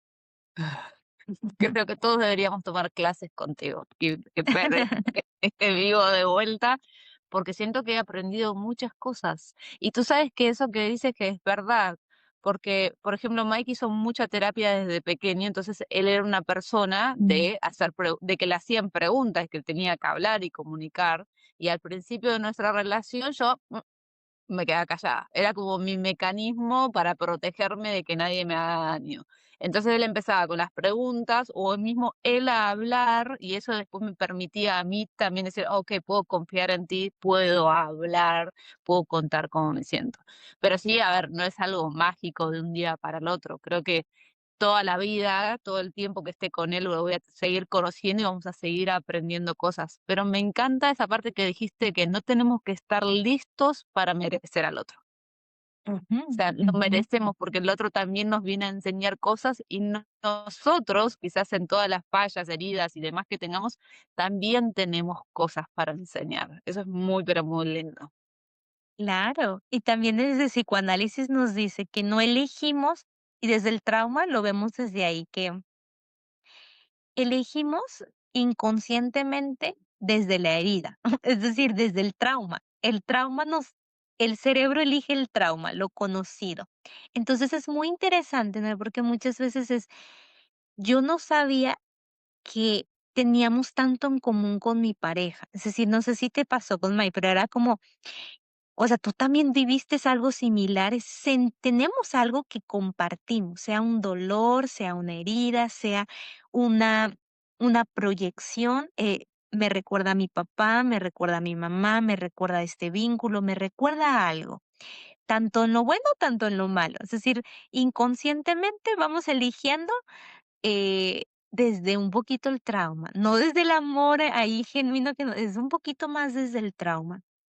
Porque el cerebro está buscando todo el tiempo reparar el trauma. Entonces, Ah. yo me vuelvo a vincular con algo que me permita tener la oportunidad de sanar ese trauma en mi pareja, en mis relaciones, sea una amistad, sea cualquier vínculo. Porque el cerebro y la mente y el inconsciente está buscando reparar siempre lo que dolió. Entonces, no es casualidad que nos encontremos en el vínculo a eso que me proyecta algo. A esa reacción que tiene me recuerda a mi mamá, esta reacción que tiene me recuerda a mi papá. Esto o lo contrario también. Quiero reparar ese vínculo buscando algo distinto. Wow. O sea que nuestro cuerpo siempre nos lleva a, a reparar lo que nos pasó y nos pone en diferentes situaciones en la vida para que podamos reparar el trauma como original, digamos, el primerito. Exacto, exactamente eso. Y también es muy, em, o sea, también está esta parte de sí, como que nos permite como buscar esta reparación y al mismo tiempo también es como permitirnos, mm, no solo como repararlo, sino inconscientemente también buscar eso que es conocido. Entonces, porque lo conocido es lo seguro. Y aquí también, aquí hago como 2 paréntesis, porque a veces lo conocido no es lo más saludable. A veces lo desconocido es lo más seguro. Entonces, a veces también cuando estamos en procesos de terapia en relaciones de pareja, que es un tema que me encanta, que es porque las relaciones de pareja es como el mayor espejo que tenemos para trabajar en nosotros mismos, como que ahí sale todo. Entonces, em, eso a veces, en cuestión de patrones, si en patrones de mis relaciones yo me he vinculado con hombres evitativos, con hombres que no son responsables emocionalmente, con hombres violentos, con hombres que no validan mis emociones, con hombres no responsables, ahí yo siempre les digo a mis pacientes, y conozco a 2 personas conozco una persona que no me genera nada. Siempre yo le digo: "Dale una oportunidad a ese hombre que no te genera nada". Contrario, esa persona conozco una nueva persona y mira que ya estoy súper enamorada y como que, okey, eso es conocido. Algo tiene esta persona que tal vez es algo conocido para tu cuerpo, para tu sistema nervioso, entonces date la oportunidad de ir lento para ver ¿qué es eso que tu cuerpo dijo? Ay, aquí sí me quedo. Como a veces ese aquí sí me quedo no es tan sano. A veces hay que aprender a voltear a ver otro vínculo que no me genera eso, porque es la oportunidad de a veces también tener algo más saludable. Por eso es que decía como el tema del enamoramiento. Este hombre de la moto peligroso, no, hombre, me degenera un montón de cosas y yo quiero todo con este hombre. Y este hombre que es tranquilo, que me lleva y me trae, como que no me exige, que está digo: "Ay, no, qué aburrido vínculo, yo me quiero ir con el otro chico", pero ahí es como un poquito de eso que conocido, no siempre es seguro. Dale una oportunidad a ver qué sucede con este otro vínculo, a ver qué sucede con esta otra persona. Wow, increíble. ¿Y cuánto tiempo una persona se da cuenta de eso cuando hace terapia? Sí, o se puede dar cuenta de esto sin hacer terapia. Sí, sí podemos hacerlo, pero siempre no es que la terapia, para ser como muy honesta, no es que como terapeutas tengamos un talento especial, que seamos como súper divinos y que tengamos superpoderes mágicos y que seamos las personas más reguladas del mundo. Lo que nos ayuda al ser terapeutas, y es lo que cualquier persona, incluso me atrevo a decir, seguramente te ha pasado eso, que es cuando alguien llega y te cuenta un problema, como no estás en el problema, tú puedes ver la solución, porque tienes esta mirada lejos. Entonces, como terapeutas, como no estamos en el problema, podemos ver, digamos, los 360 grados de la situación.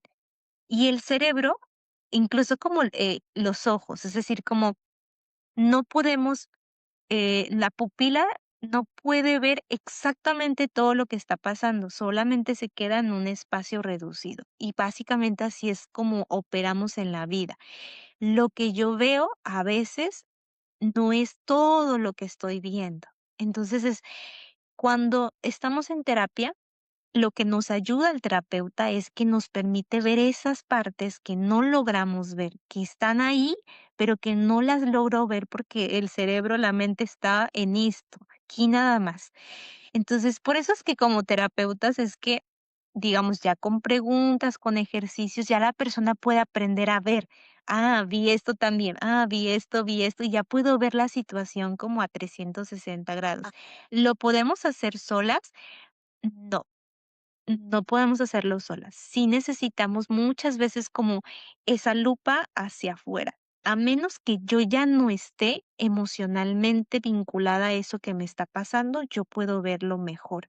Por eso es que si vas hacia atrás en tus relaciones o a eso que te pasó hace años, ahora dices, ay, ¿cómo me quedé ahí? O sea, ¿qué hice ahí con eso? O sea, qué pena que pasó eso. Es decir, como que ya porque ya no está la parte emocional. Entonces sí puedes ver la parte a distancia y puedes ver, no, hombre, y él me hacía esto y me decía esto, y yo, ¿por qué lo toleré? ¿Por qué me quedé ahí? Porque ya no está la parte emocional. Si está la parte emocional, es muy difícil, casi que imposible que podamos ver esa distancia. Lo que sí nos ayuda para ver esa distancia es, por ejemplo, la meditación. La meditación sí nos permite como salir de la emoción, focalizar la atención y entonces sí poder ver la situación como con otros matices, pero incluso como terapeutas, no podemos analizarnos solos. Todos los terapeutas vamos con nuestro terapeuta porque está esta parte. Ok. Y si, por ejemplo, una persona no tiene acceso a terapia, pero tiene acceso a hablar con sus amigas, ¿también eso le serviría como para de a poquito salir de la emoción y empezar a tomar distancia y ver la situación desde otro lado? Sí y no. Es decir, siempre Ok. me encanta, me decía, como que siempre digo esto de, ay, me olvidé la palabra, pero siempre que me dicen algo y demás, y yo digo, no siempre, porque siempre es como si es mi palabra de no siempre, porque es que, digamos, caso por caso. Entonces, hay 2 cosas que suceden que también ahí me encantaría como aclarar, que es, una, si no estás cierta si en estos momentos estás teniendo una dificultad en cualquier situación que tengas, no puedes ir a terapia, yo recomendaría primero hacer esto, que sería, te ayudaría más a hacer journaling, que es como escribir, que hablar con tu amiga en estos momentos. ¿Por qué razón? Porque imagínate que ahorita es un poco este ejemplo que voy a poner, no es tan bonito, pero lo imaginemos ahí. Imagínate que tienes un chicle y entonces te lo metes a la boca y apenas lo estás procesando y ya se lo pasaste a alguien más. Y esa persona lo mastica y se lo pasa a alguien más. Y así, y al final te devuelven un chicle sin sabor, ya como seco, ¿no? O sea, ya ni siquiera te lo quieres comer. Entonces, muchas veces lo que sucede es que cuando hablamos en exceso, otra persona me devuelve una información diferente y me devuelve una perspectiva distinta y otra distinta y otra distinta y otra distinta, pero como no me di tiempo primero de saborearme mi propio chicle, entonces me quedo más confundida. Y es, ahora ya no sé qué hacer entonces, porque es, Lupita me dijo esto, María me dijo esto, mi mamá me dijo esto, mi hermana me dijo esto, pero en realidad lo que yo quiero hacer es esto, pero ahora, ¿qué hago? Como, porque a lo mejor no es lo que todas me dijeron que debía haber hecho.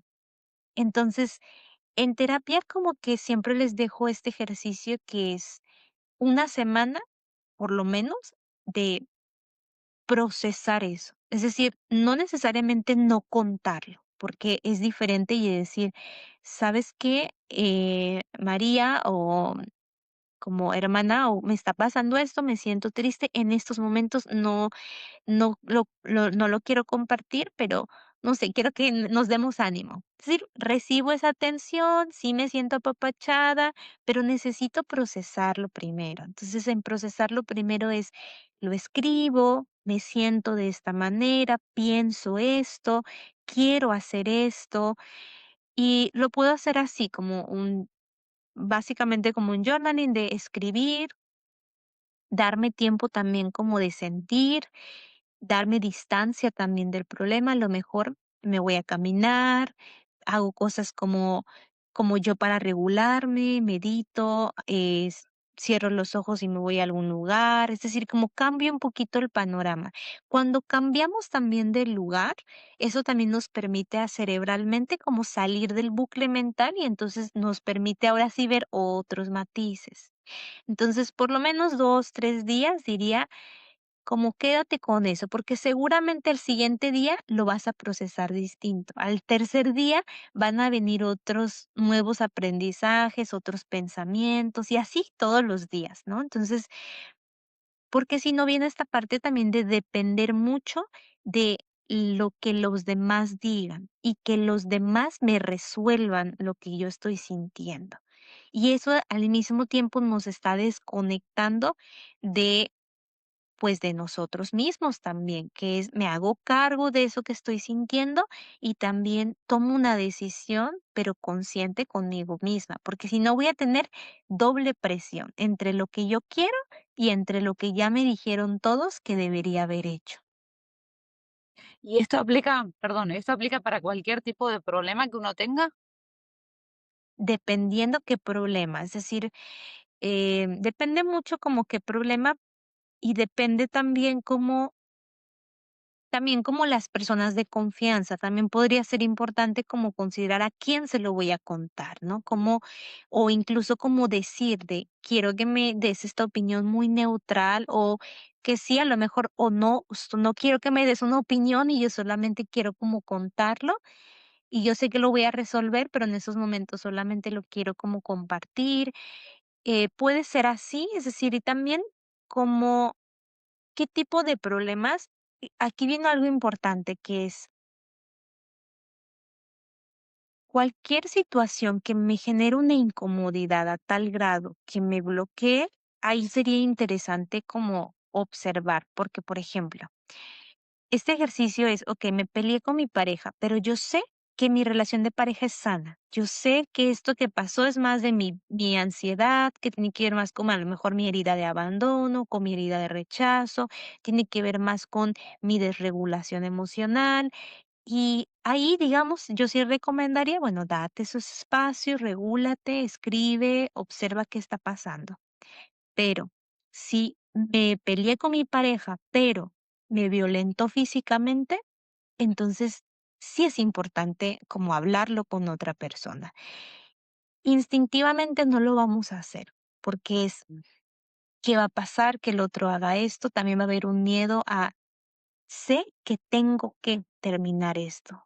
Y también muchas veces nos detenemos porque si lo decimos en voz alta, sabemos que ya lo hacemos más consciente y como que eso consciente no estamos listos para como pues hacer eso que sabemos que tenemos que hacer, ¿no? Entonces, yo diría, conforme vayamos sintiéndonos más cómodos en esas situaciones, sí es importante como decirlo, como pasó esto, para que también el otro me dé ayuda, pero también eso me ayude a ser más consciente. Mm. Qué tema, ¿no? Ujú. Es Es un un tema.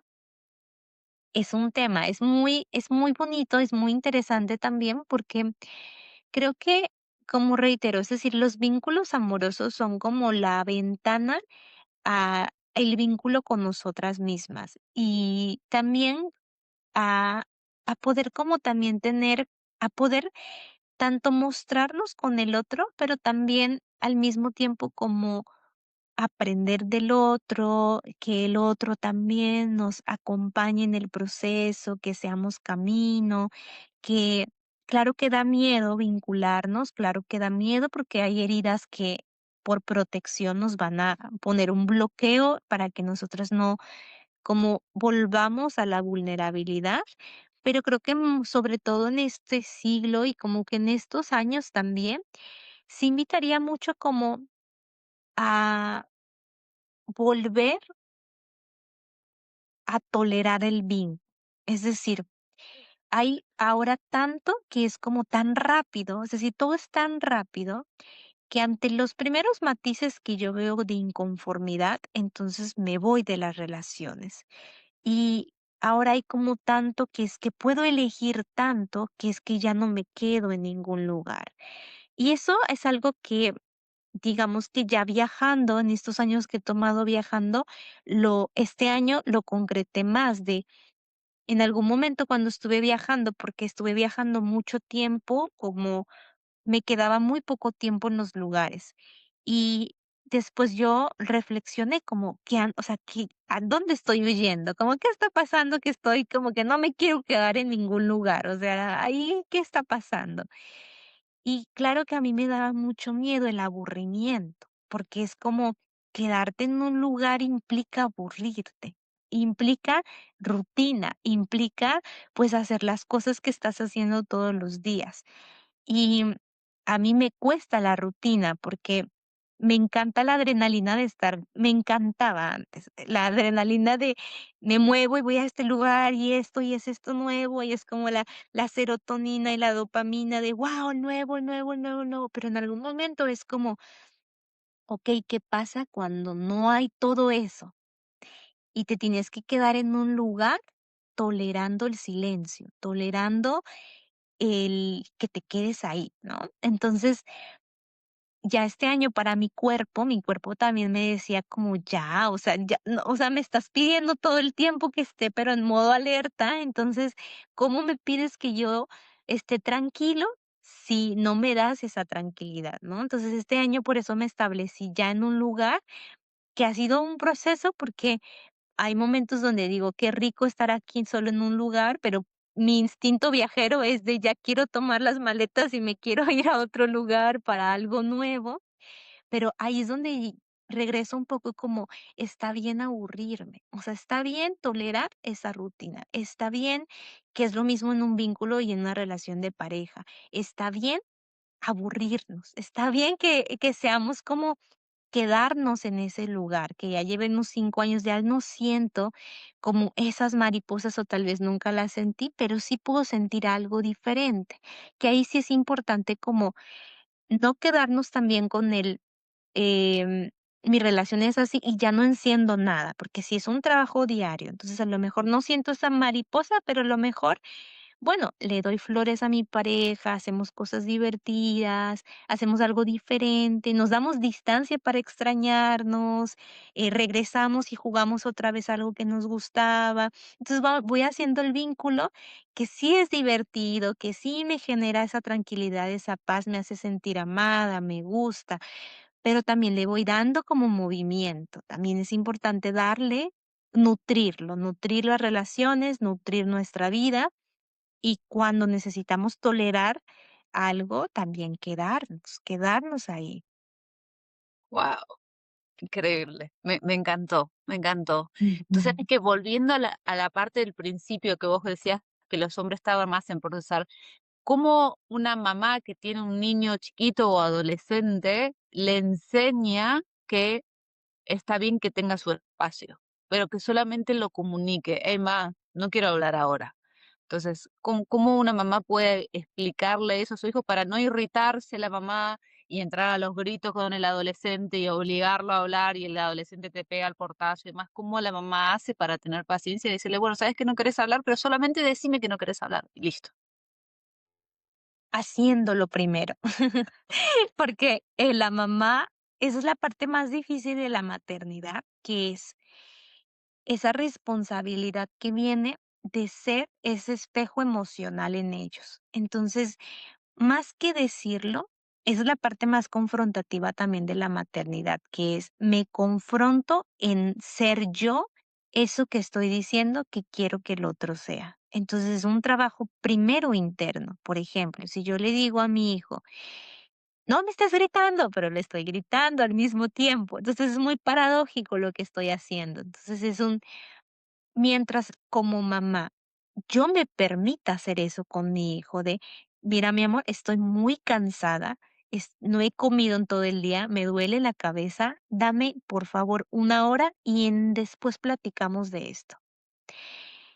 Ya yo le estoy enseñando, no con palabras, con acciones, con cómo es expresarlo sin que eso genere como un problema tan grande. Entonces, desde ahí vendría como un poquito a primero yo implementarlo, porque, si para el hijo entiende, okey, está bien si mi mamá se da un espacio y me lo comunica y yo lo respeto y todos lo respetamos en la casa, entonces estará bien cuando me toque a mí hacerlo. Entonces es un poquito más fácil ahí y claro que también es un proceso como muchas veces se ve a los niños como que son niños, sí, pero digamos que se contemplan bebés hasta el año, digamos, pero después de eso es un otro ser humano, eso es algo independiente a mí, es otro ser humano, no es solo un niño, es otro ser humano que piensa, que siente, que tiene su personalidad muy diferente. Entonces, a veces, como los vemos tan chiquitos, pensamos que no sienten mucho sus emociones, y no les enseñamos esta inteligencia emocional. Entonces, ¿qué pasa? Que cuando llega la adolescencia, es el desafío más grande que como humanos tenemos, porque es en donde emocionalmente y hormonalmente todo está desbordado. Entonces, si yo no tuve una inteligencia emocional desde antes, y yo no reconocía mis emociones desde chiquito, en la adolescencia me va a ser mucho más difícil Ah. saber que estoy enojado, saber que estoy triste, saber que me siento de tal manera. Entonces, todo inicia un poquito desde antes, tan pequeñas actividades como pintar las emociones, eh, decirle a los niños como cómo se llaman estas emociones, cómo se siente estar en estas emociones, de contarle cuentos de emociones. Eso les va permitiendo a ellos como entender en palabras eso que estoy sintiendo. Entonces ya en la adolescencia es un poco más fácil, no es que ya con la inteligencia emocional, pues imaginemos ahorita a nuestros 30, 40, 50 años. A veces ni siquiera yo controlo mis emociones. Ahora imagínate un adolescente de 15, 16 con todas las hormonas dentro. Entonces, no es que no va a pasar, pero es un poquito como esa preparación. Antes yo eh, después del centro de retención, yo trabajaba con niños y adolescentes. Esos eran como mi mis niños y los extraño un montón, pero trabajaba con niños y adolescentes, y hay un ejercicio que les enseñaba siempre a los papás, que es muy sencillo, que es cuando hablemos con los niños, intentemos bajarnos a su estatura. Entonces, me bajo a su estatura y lo puedo ver a los ojos, y entonces desde ahí yo le puedo comunicar como cómo me siento, cómo lo veo, cómo está, siempre reafirmar mucho que sin importar lo que hagan ni cómo estén, los queremos, los amamos, los aceptamos. También el adolescente es, si el adolescente no lo puede transmitir en palabras, yo le ayudo a transmitirlo. Entonces, a lo mejor yo como mamá le digo, no me lo dijo, pero yo le digo, okey, ya me empujó, me dio y ya no me habla y demás, y está todo enojado. Entonces, yo le puedo decir como: "Okey, hijo", o no sé, como: "Okey, Antonio, observo que estás enojado. y porque estás enojado, estás tirando las cosas o me estás ignorando. Entonces, está bien estar enojado, te voy a dar unos minutos o te voy a dar este espacio para que te tranquilices y podamos hablar mejor. También importante ahí marcar límites. Cuando entonces estés tranquilo, puedes venir y y hablamos de esto, o te contesto esto, porque ahorita estás muy enojado, y porque estás enojado me estás alzando la voz y yo no te la estoy alzando. Entonces, también como mamá, yo pongo un límite de, está bien enojarte, pero no está bien que me grites, pero no está bien que levantes las cosas, pero no está bien que tires las cosas o le pegues a tu hermanita. Entonces, sí es un límite, pero también le doy como esta parte de validación. Wow, increíble, increíble. Alondra, no sé si vos tenías a las 8 un paciente, porque son 7:49. Wow, qué rápido, casi 2 horas. Y lo que nos faltaría, yo creo que nos podríamos hacer un podcast de 5 horas. Yo creo que sí, pero tu paciente no quiero que diga, y Alondra estaba en un vivo y se olvidó de mí, me No, abandonó, así no, que no, no no. quiero que eso pase. Te agradezco, me encantó, eres hermosa, toda la información que nos diste, o sea, todo lo que nos enseñaste fue espléndido, espléndido. Así que si quieren, vayan a seguirla por favor a Alondra, a su perfil que tiene un montón de cosas lindas. Nos quedó un montón para que nos cuentes, pero de verdad no quiero que llegues tarde con tu paciente. Voy a publicar el vivo, si te parece, ¿te sentiste cómoda con este vivo? Claro que sí, muchas gracias. Lo único que voy a hacer es cortarle la parte del principio que tuvimos el problema de conexión y después lo vuelvo a subir en todas las plataformas, pero de verdad, muchísimas, muchísimas, muchísimas gracias por todo. Muchísimas gracias también, gracias por este espacio que de verdad que se sintió como un cafecito, me faltó el café, pero es para charlar hermoso. Gracias por este espacio, a las personas que se conectaron, a las personas que igual hicieron preguntas. Si tienen algunas otras preguntas, de pronto cuando Noé lo ponga como suba el video, lo pueden escribir allí y bueno, ya lo vamos como contestando. Muchas, muchas gracias y les envío un fuerte abrazo. Te abrazo. Muchísimas, muchísimas gracias y que tengas un excelente resto del día. Nos Muchas vemos. gracias, un fuerte abrazo a todos. Gracias. Bye, bye. Bye.